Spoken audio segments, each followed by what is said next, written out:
চাপার কাদের উপর ভর করে আপা ফিরে আসার একটি চেষ্টা করছে।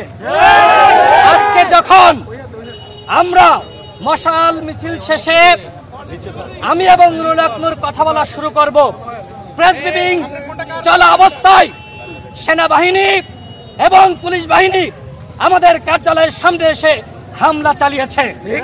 আমরা জানতে চাই, আমাদের উপর যে হামলা করলো শুধুমাত্র কার্যালয়ের সামনে না, আমাদের কার্যালয়ের ভিতর ঢুকে সেনাবাহিনী এবং পুলিশ হামলা চালিয়েছে।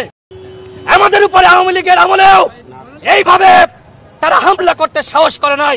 কথা বলতে যাব তখন নুরুল হক নূর সহ আমাদের শতাধিক নেতাকর্মীর উপরে হামলা করা হয়েছে।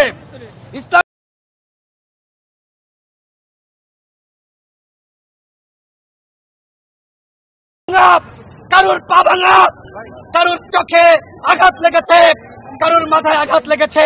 এই যে সেনাবাহিনী, সেইটা আপনারা শফিক ভাইয়ের কাছ থেকে এখন শুনুন, আমরাও তার কাছ থেকে জানতে চাই।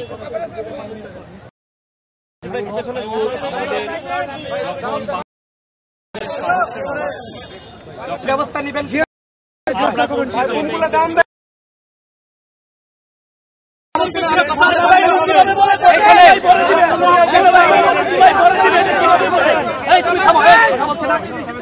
আমরা জানতে চাই